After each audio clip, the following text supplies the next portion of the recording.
শাহজাহানের প্রিয় স্ত্রী মমতাজ, যার মৃত্যুর শোকে সম্রাট শাহজাহান পৃথিবীর সপ্তম আশ্চর্যের মধ্যে একটা নিদর্শন তাজমহল বানিয়েছিল। আর এই তাজমহলের নিচেই কবরে চিরস্থায়ীভাবে ঘুমিয়ে রয়েছে মমতাজ মহল। কিন্তু আপনি জানলে অবাক হবেন, মমতাজ মহলের কবর এই তাজমহলের নিচে হলেও তিনি এই মহলের মধ্যে মারা যাননি। তিনি মারা গিয়েছিলেন আগ্রার তাজমহল থেকে প্রায় 900 কিলোমিটার দূরে বুরহানপুর শহরে। আজকের এই ছোট্ট ভিডিওতে আমি আপনাদের দেখাবো ইতিহাসের একটা বড় অধ্যায় রচয়িতাকারী সম্রাট শাহজাহানের প্রিয়তমা স্ত্রী মমতাজ মহলের মৃত্যুর সেই কক্ষটি, আর সাথে ঐতিহাসিক এই মহান দুর্গটি যেখানে একটা সময় ফারুকি সাম্রাজ্যের শাসক থেকে শুরু করে মুঘল সম্রাট আকবর, জাহাঙ্গীর, শাহজাহান ও অরঙ্গজেব এখানে শাসন করে এসেছেন। এছাড়াও এখানে রয়েছে একটা বিশাল বড় সুড়ঙ্গ পথ, যার কোনো শেষ সীমানা নেই। এতক্ষণ যে বুরহানপুর কেল্লার কথা বলছিলাম, এটি বুরহানপুর শহরে এই শান্ত তাপ্তি নদীর পাড়ে অবস্থিত। এটা দেখেই মনে হচ্ছে একরকম ঐতিহ্যবাহী ছবি ফুটে উঠছে চোখের সামনে। সবচেয়ে অবাক করার বিষয়, এটা নদীর পাড়ে এমনভাবে বানানো হয়েছে যে মাটির নিচে 6 তলা পর্যন্ত অংশ রয়েছে। অর্থাৎ আপনি এই মহলের মধ্যে এলে ছাদের মধ্যে সব কিছুই পেয়ে যাবেন, আর দেখে বুঝতেও পারবেন না যে এটি মাটির নিচে 6 তলা অংশ রয়েছে। যদিও এই মহলের ছাদের অংশটুকু টুরিস্টদের জন্য বরদাস্ত করা হয়েছে, বাকি সব অংশটুকু প্রবেশ করার জন্য রয়েছে কড়া নিষেধাজ্ঞা। চলুন নিচে থেকে দেখাই, তাহলে জিনিসটা পুরোটা বোঝা যাবে। দেখতে পাচ্ছেন কতটা রাজকীয়ভাবে তৈরি হয়েছে এই ঐতিহাসিক দুর্গটি। আপনারা অনেকে এই দুর্গটিকে ছোটখাটো কোনো দুর্গ ভাবতে পারেন, কিন্তু বলে রাখি, এটা এমন একটি দুর্গ যেটা দিল্লির লালকেল্লার সাথেও অনায়াসে টেক্কা দিতে পারে। এই দুর্গটিতে সেই সময় প্রধান প্রবেশদ্বার বলে কিছু ছিল না, যা ছিল সবই নদী পথে। অর্থাৎ তখন মুঘল শাসকরা এই নদী পথেই প্রবেশ করতেন মহলের মধ্যে। দেখুন, একটা সিঁড়ি টাইপের কিছু রয়েছে ওখানে, লতা পাতায় পুরো ঢেকে গেছে জিনিসটা, ঠিক বোঝা যাচ্ছে না কি ওখানটায় আছে বা কি ছিল আগে অতীতে ওইখানে। যাই হোক, এই পাশে দেখুন একটা সুড়ঙ্গের মতো রাস্তা রয়েছে, আর এই রাস্তাটা সোজা চলে গেছে মহলের ওপর, আর ওখানেই সব কিছুই রয়েছে। চলুন এই বিশাল সুড়ঙ্গের ভেতর দিয়ে ওই ঐতিহাসিক রহস্যময় কেল্লার দিকে এগিয়ে যাই। এর ভেতর দিয়ে যাচ্ছি, দেখুন এখানে যতই ভেতর দিয়ে যাচ্ছি তত আরো যেন গভীর হয়ে যাচ্ছে এই রাস্তাটি। দীর্ঘ 5 মিনিট এই সুড়ঙ্গ পথে আসার পর আমরা ঠিক এই ছাদের ওপর পৌঁছে গেলাম। ছাদের ওপর এসেই দেখতে পেয়ে যাবেন চারিদিকে বাগান। এক নজরে দেখলে কেউ বুঝতেই পারবে না যে 6 তলা ওপরে ছাদে এই রকম বাগান থাকতে পারে। এখানে সম্রাট শাহজাহান নিজের প্রেমের সমস্ত স্মৃতিগুলি রেখে গেছেন।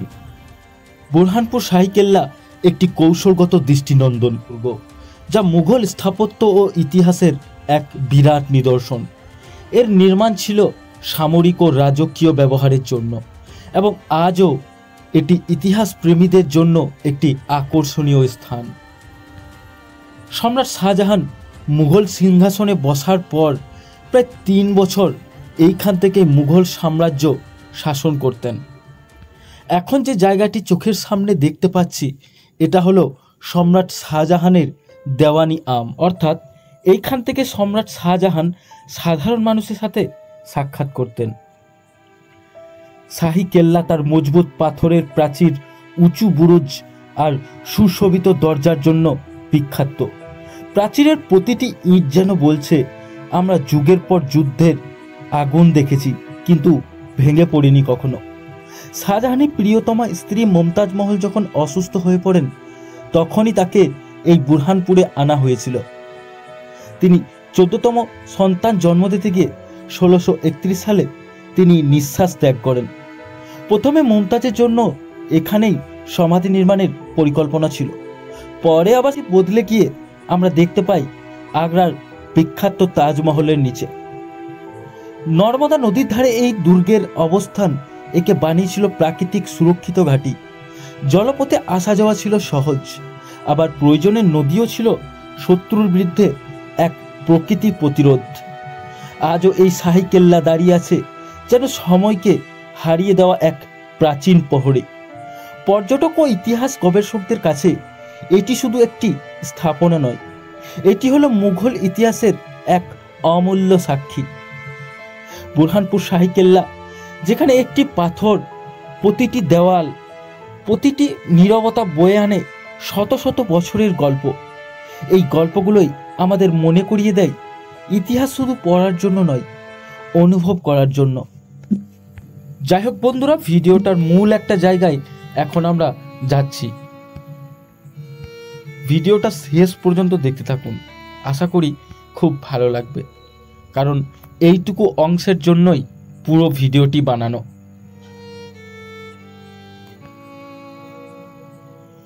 এখানেই বুরহানপুর শাহী কেল্লার সেই নীরব কক্ষটি, যেখানে ইতিহাসের এক অবিস্মরণীয় মুহূর্ত চিরতরে বন্দী হয়ে আছে। 1631 সালে এক বেদনাময় দিনে মুঘল সম্রাট শাহজাহানের প্রিয়তমা মমতাজ মহল চতুর্দশ সন্তান জন্ম দিতে গিয়ে শেষ নিঃশ্বাস ত্যাগ করেন।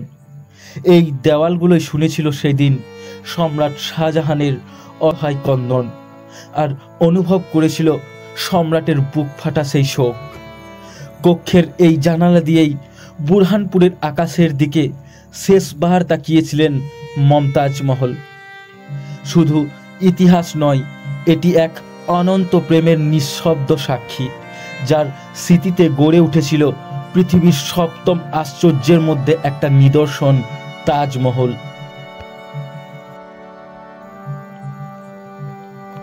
আর এখানেই সমাপ্তি হয়েছিল তাদের একসাথে থাকা জীবনের গল্প।